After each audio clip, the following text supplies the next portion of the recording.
કરીએ વટવાથી અમદાવાદના વટવામાં જીઆઈડીસીમાં ફેઝ 1 માં ભયાનક આગ લાગવાની ઘટના। અલ્કેશ એન્ટરપ્રાઇઝ જે છે ત્યાં આગ લાગી છે। ફાયર બ્રિગેડની ગાડીઓ ઘટના સ્થળે પહોંચી છે। પોલીસનો કાફલો પણ રસ્તા પર ઉતારી દેવાયો છે। મેજર કોલ જાહેર કરાયો છે। ફાયર બ્રિગેડે આગ પર કાબુ મેળવ્યો છે। આપ જોઈ રહ્યા છો ભયાનક આગ લાગવાની ઘટના હાલમાં સામે આવી હતી અને ફાયરની ટીમ ઘટના સ્થળે પહોંચી છે। પોલીસનો કાફલો પણ ઘટના સ્થળે પહોંચ્યો છે। રોયલ કેમિકલ જે છે ત્યાં આ વિકરાળ આગ લાગવાની ઘટના આપ જોઈ રહ્યા છો। ફાયરના જાંબાઝ જવાનો કઈ રીતે આગ પર કાબુ મેળવી રહ્યા છે।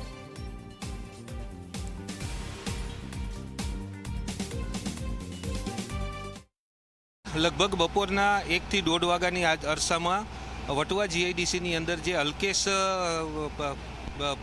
એન્ટરપ્રાઇઝ લિમિટેડ જે કંપની છે એની અંદર કંઈ સોલવન્ટમાં આગ લાગેલી છે એવો મેસેજ મળતા આપણે જશોદાનગર તેમજ મણિનગરથી 2 ગાડીઓને છોડેલી હતી। આગ વધારે હોવાથી બીજી જુદી જુદી જગ્યાએથી અહીંયા લગભગ 12 જેટલા વોટર બાઉઝર અને 1 મિની ફાયર ફાઇટર સ્થળ ઉપર મોકલી અને બીજા અધિકારીઓના વ્હીકલ એમ ટોટલ 18 વ્હીકલો અહીંયા સ્થળ ઉપર મોકલી અને આગની ચારે બાજુથી લાઈન બનાવી પાણી અને ફોમ મારી અને આગને અત્યારે સંપૂર્ણપણે કંટ્રોલમાં કરેલી। દાજવામાં એક માણસ અમારા ફાયર સર્વિસ આવ્યા પહેલાં જે માણસ દાજી ગયેલો હતો એને અહીં કંપનીવાળા કંઈ હોસ્પિટલાઇઝ કરેલો છે। અમદાવાદની વટવા જીઆઈડીસીના ફેઝ 1 માં આવેલી રોયલ કેમિકલ કંપનીમાં એકાએક ભીષણ આગ લાગતા દોડધામ મચી ગઈ છે। ઘટનાની જાણ થતાં જ ફાયર બ્રિગેડનો ખૂબ જ મોટો કાફલો સ્થળ ઉપર પહોંચી ચૂક્યો છે અને હાલમાં 13 કરતાં વધુ વાહનો અને લગભગ 50 કરતાં પણ વધુ ફાયર જવાનો અને અધિકારીઓ આ જે કેમિકલ કંપની છે ત્યાં આગને સંપૂર્ણ કાબૂમાં લેવાના પ્રયત્નો કરી રહ્યા છે।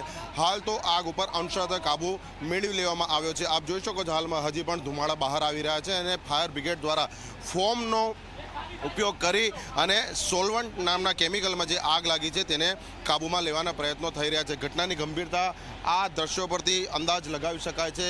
અતિ વિશાળ વાહનો ફાયર બ્રિગેડના એક પછી એક કતારબદ્ધ ઊભેલા જોઈ શકાય છે અને પાણીનો મારો જે અંદરની તરફ ચલાવવામાં આવી રહ્યો છે તે બાદ કંપનીમાંથી બહાર ખૂબ જ મોટા પ્રમાણમાં જે કેમિકલનું સ્ટોરેજ કરવામાં આવ્યું હતું તેનો જથ્થો છે તે પ્રવાહી રૂપે બહાર આવી રહ્યો છે। આપ જોઈ શકો છો જીઆઈડીસીનો આ વિસ્તાર છે એટલે આ સોલવન્ટ કેમિકલ છે તે અત્યંત ઝેરી છે અને શ્વાસોશ્વાસમાં પણ તકલીફ પડે તે પ્રમાણેનું છે। એટલે હાલ તો ફાયર બ્રિગેડના જે જવાનો છે તે સતત દોડધામ કરી અને આગ સંપૂર્ણ કાબૂમાં આવે તે માટેના પ્રયત્નો કરી રહ્યા છે। આગને અંશતઃ કાબૂમાં મેળવી લેવાયું છે। એટલે હાલ તો તપાસનો વિષય છે કે કયા કારણસર આગ લાગી એટલે ફાયર બ્રિગેડ દ્વારા વધુ તપાસ હાથ ધરવામાં આવી છે।